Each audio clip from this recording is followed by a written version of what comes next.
Бактияр Жеңишбекович, негизинен баяндамаңызда айтып өттүңүз, биз комитетте да караганбыз. Анан жалпысынан негизинен биздин коллегаларыбыз берчү суроолорун берди, такташты. Биз деле могу беребиз деген анча-мынча суроолорубузга жоопторубузду алдык. Мына тактап, ошонун ичинде да 2024-кө профицит 1 миллиард 882 миллион болуптур. Мен ойлойм, бул жакшы көрүнүш. Ошонун негизинде бүгүнкү күндө биздин пенсионерлердин баягы көбөйүшүнө да бир себепкер ушул болуп атат дейм. Урматтуу биздин президентибиздин дагы ошо албетте салымы чоң. Ал эми мына 2025-ке жогоруда коллегабыз дагы белгилеп өттү да, сиздер дефицит көрсөтүпсүздөр да 2 миллиард 645 миллион деп атасыздар да.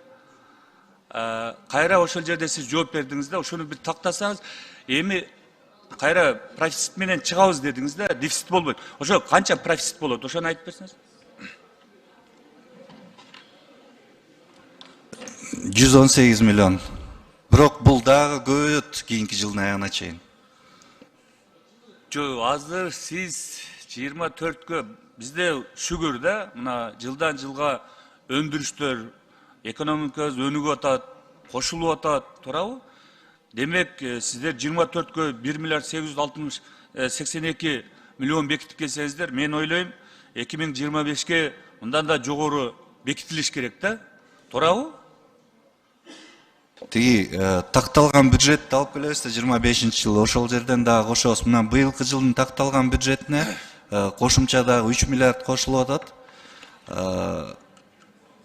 24-жылдын бюджетине, кийинки жылдыкына 3 миллиард такталган бюджетине алып келгенде дагы кошулат. Рахмат.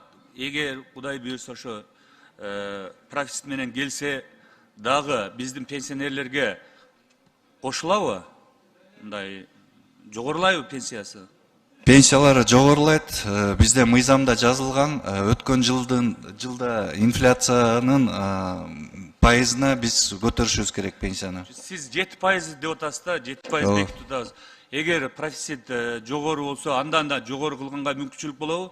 Жогоруда менин коллегаларым айткандай эле, эми сиз бул жетектеп аткан министерствону, анан жакшы кыргызда сөз бар, бала ыйлабаса эмчек кайда дейт. Көбүрөөк ошо сиз бүт баарын көзөмөлдөп, ошо сунуштарыңызды берсеңиз албетте. Эми көпчүлүгү жөнөкөй калктын көпчүлүк катмары ушуга да караган адамдар бар да. Кошо аласыздарбы кийинкиде эгер неме болсо? Бекмырза Аскарбекович, биз жыл сайын 22-жылы деле 7% деп киргизкенбиз, 33%га көтөрдүк. 23-жыл 7% деп киргизкенбиз, 38%га көтөрдүк. Быйылкы жылы 18%га көтөрдүк.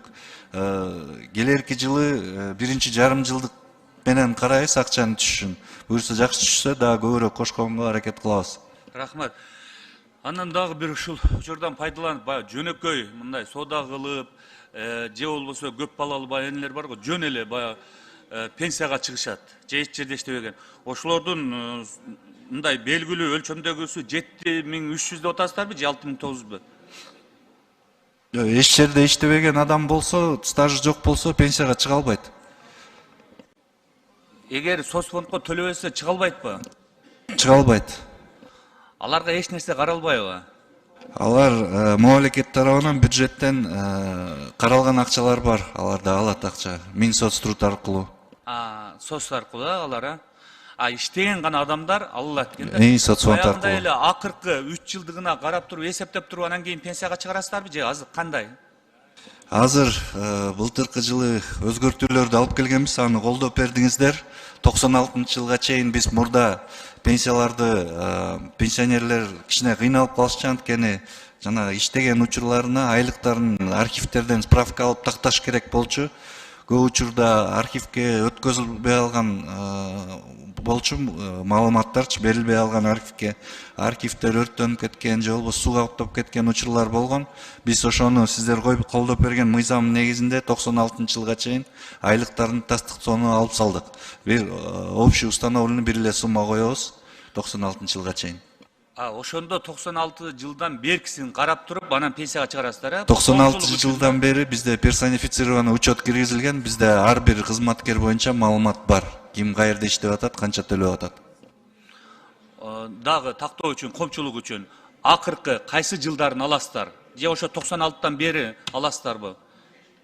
97 жылга чейин быйылдан баштап эркек кишилерге 17 жыл биз стаж ыйгарабыз, аял кишилерге 12 жыл стаж ыйгарабыз. 96 жылга чейин, 96 жылдан бери камсыздандыруу төгүмдөрүн канча төккөн болсо, ошол суммадан алабыз.